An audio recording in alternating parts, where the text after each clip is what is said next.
Ó Mãe Santíssima, intercedei por nós para que possamos bem compreender os ensinamentos de vosso Divino Filho, nosso Senhor e Salvador Jesus Cristo, e as explicações dos pais da Igreja.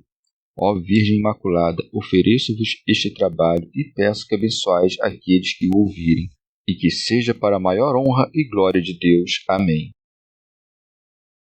Senhor onipotente, purificai o meu coração e os meus lábios.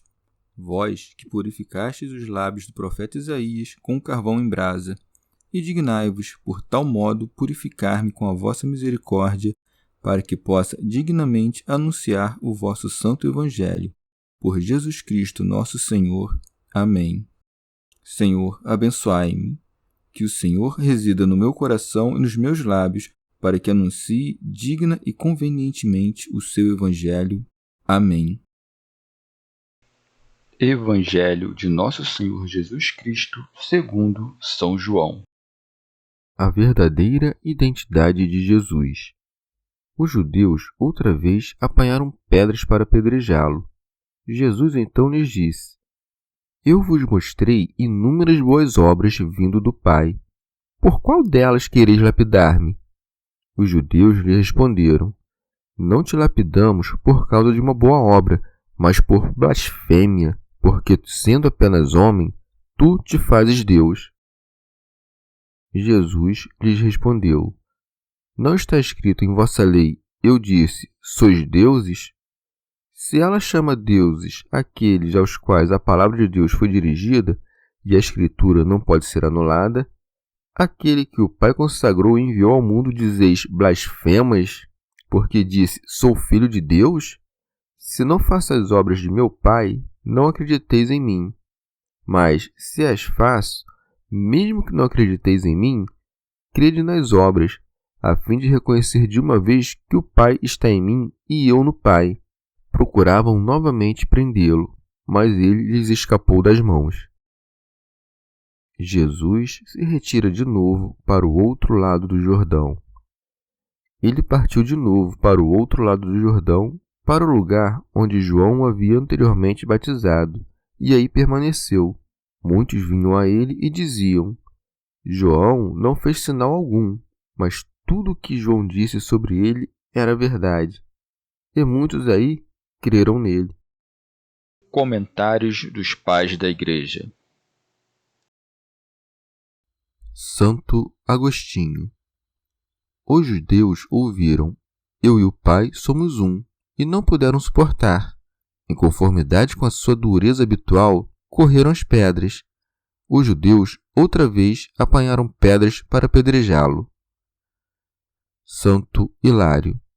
Mesmo agora, com o Senhor já estando sentado nos céus, a cólera dos hereges, com a mesma descrença e revolta, manifesta o seu ódio sacrílego, atira pedras, que são as suas palavras, e se pudesse, arrastá-lo-ia de seu trono outra vez para a cruz. Teofilacto Diócrida. O Senhor, mostrando que não tinham nenhum justo motivo para se irar contra ele, relembra os milagres que fizera, pois segue. Jesus então lhes disse: Eu vos mostrei inúmeras boas obras vindo do Pai. Alcuíno. Curando os enfermos, ensinando, operando milagres. Tenho-vos mostrado que tudo isso fiz por virtude do Pai, porque sempre busquei a sua glória em todas essas coisas. Por qual delas quereis lapidar-me? Confessam, ainda que contrariados, os muitos benefícios recebidos por Cristo, mas acusavam-no de blasfêmia por dizer-se igual ao Pai. Por isso segue. Os judeus lhe responderam: Não te lapidamos por causa de uma boa obra, mas por blasfêmia, porque, sendo apenas homem, tu te fazes Deus. Santo Agostinho. Diziam isso em resposta ao que o Senhor dissera: Eu e o Pai somos um. Eis que os judeus entenderam o que os arianos não entendem. Enfurecem-se porque perceberam que não poderia dizer eu e o Pai somos um, senão afirmando a igualdade do Pai e do Filho. Santo Hilário. O judeu diz, sendo homem, e o ariano, sendo criatura. Ambos dizem, porém, te fazes Deus.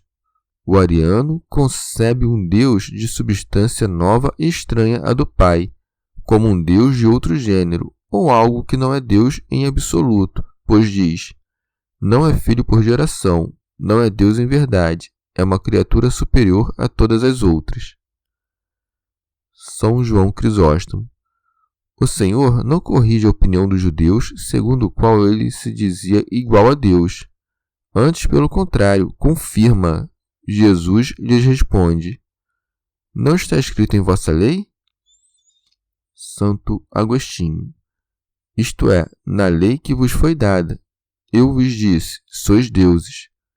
Deus dirige essas palavras aos homens no Salmo pelo seu profeta. O Senhor chama lei, de modo geral, todas as Escrituras, embora, em outras ocasiões, distingua a lei e os profetas, como quando diz: destes 2 mandamentos depende toda a lei e os profetas. Em outra ocasião, divide em 3 partes a Escritura, dizendo: era necessário que se cumprisse tudo o que de mim está escrito na lei de Moisés, nos profetas e nos salmos. Agora, refere-se aos salmos pelo nome de lei. Argumenta: se ela chama deuses aqueles aos quais a palavra de Deus foi dirigida, e a Escritura não pode ser anulada, aquele que o Pai consagrou e enviou ao mundo dizeis blasfemas, porque disse, sou filho de Deus? Santo Hilário. Antes de demonstrar que ele e o Pai eram um por natureza, começa a refutar o ultraje ridículo e estúpido de acusá-lo porque se chamava Deus, não sendo senão homem. Como a palavra de Deus aplica esse nome aos homens santos, apoiando nessa autoridade indiscutível a atribuição feita deste nome aos mortais, já não é um crime que ele se faça Deus sendo homem, pois a lei chama deuses aqueles que são homens. Se a usurpação desse nome não é sacrílega entre os demais homens, não parecerá que a usurpa imprudentemente ao se chamar filho de Deus aquele a quem Deus santificou, pois leva vantagem sobre todos os demais que de maneira ímpia se permitem chamar deuses, já que ele foi santificado para ser filho, como diz o apóstolo Paulo com estas palavras: estabelecido no seu poder de Filho de Deus segundo o Espírito de santificação. Toda essa resposta diz respeito ao Filho do homem, enquanto o Filho de Deus é também Filho do homem. Santo Agostinho.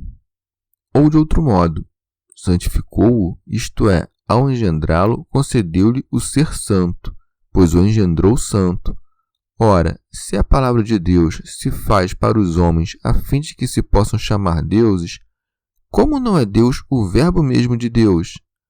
Se os homens, participando do Verbo de Deus, fazem-se deuses, como não será Deus o Verbo do qual recebem a participação? Teofilacto Diócrida. Ou santificou-o, isto é, consagrou-o para que se sacrificasse pelo mundo. Nisso mostrou que ele não era Deus como os demais, porque salvar o mundo é uma obra divina, não de um homem deificado pela graça. São João Crisóstomo.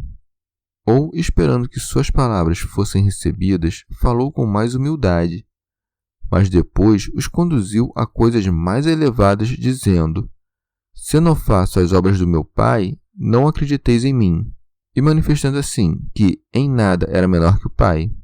Como lhes era impossível ver a sua natureza, dá-lhes uma prova de igualdade do seu poder, produzindo a igualdade das obras. Santo Hilário. Que espaço há aqui para a adoção, para conceder um nome de modo que não seja filho de Deus por natureza, quando a prova de que é filho de Deus são as obras do poder de seu Pai? Porque a criatura não se equipara a Deus, pois a ele não se pode comparar nenhuma natureza estranha. Dá testemunho de que ele cumpre não o que é seu, mas o que é do Pai, a fim de não negar o fato de sua geração pela grandeza dos seus atos. Como sob o mistério do corpo assumido e nascido de Maria não se via a natureza do Filho do homem e de Deus, a fé nos avisa pelas obras dizendo: mas se as faço, mesmo que não acrediteis em mim, crede nas obras. Porque, pois, o mistério do nascimento humano impedirá o conhecimento do nascimento divino, quando aquele que recebeu este nascimento divino cumpre todas as suas obras rodeado por essa humanidade que o segue. Fazendo, pois, as obras do Pai, quis mostrar em que se deveria crer a partir das obras, pois acrescenta, a fim de reconhecer de uma vez que o Pai está em mim e eu no Pai.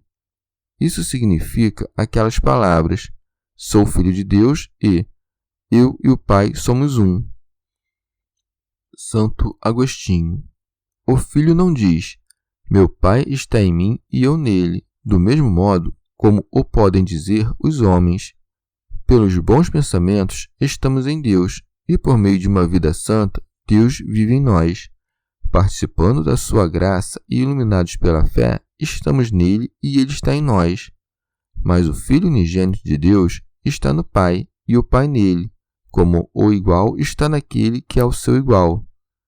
São Beda. O evangelista mostra que os judeus ainda perseveram em sua loucura, procuravam novamente prendê-lo. Santo Agostinho. Buscavam alcançá-lo não pela fé e pela inteligência, mas pela ira e pela morte.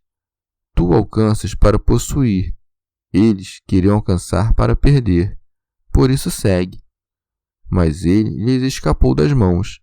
Não o alcançam porque não tinham a mão da fé. Não era difícil para o Verbo resgatar a sua carne das mãos de carne. São João Crisóstomo. Quando Cristo fala algo extraordinário, logo se retira para aplacar com a sua ausência o furor dos judeus. É o que faz agora. Retirou-se novamente para a banda de além do Jordão. O evangelista indica o nome do lugar para que recordes todas as coisas que ali fez e disse João, assim como seu testemunho. São Beda diz, onde começou, isto é, desde a primeira idade. Tendo ficado aí, narra que muitos vieram até ele, por isso segue. Muitos vinham a ele e diziam, João não fez sinal algum. Santo Agostinho, isto é, não exibiu nenhum milagre, não expulsou demônios, não recuperou a vista aos cegos, não ressuscitou os mortos. São João Crisóstomo. Vê como fazem raciocínios impecáveis. João, de fato, não fez nenhum milagre. Este homem fez. Portanto, este homem é superior. Mas para que não se pensasse que o testemunho de João era menos, digo, porque não fez milagres, acrescenta, mas tudo o que João disse sobre ele era verdade, como dizendo, embora não tenha feito nenhum milagre, tudo o que disse a respeito de Cristo era verdadeiro.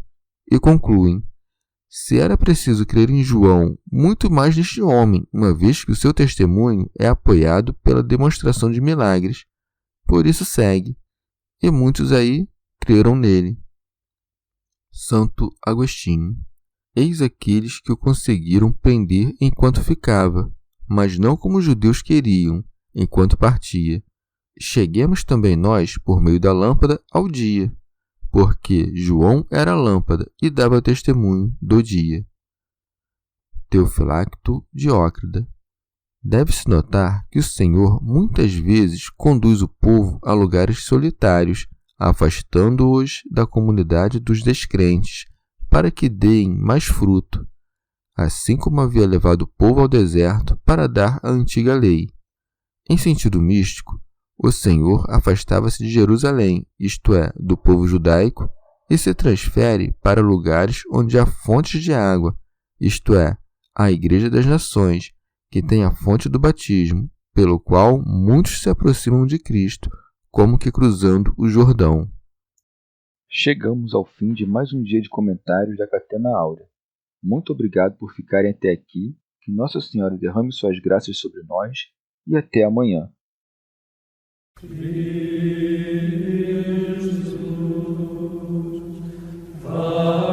Jesus,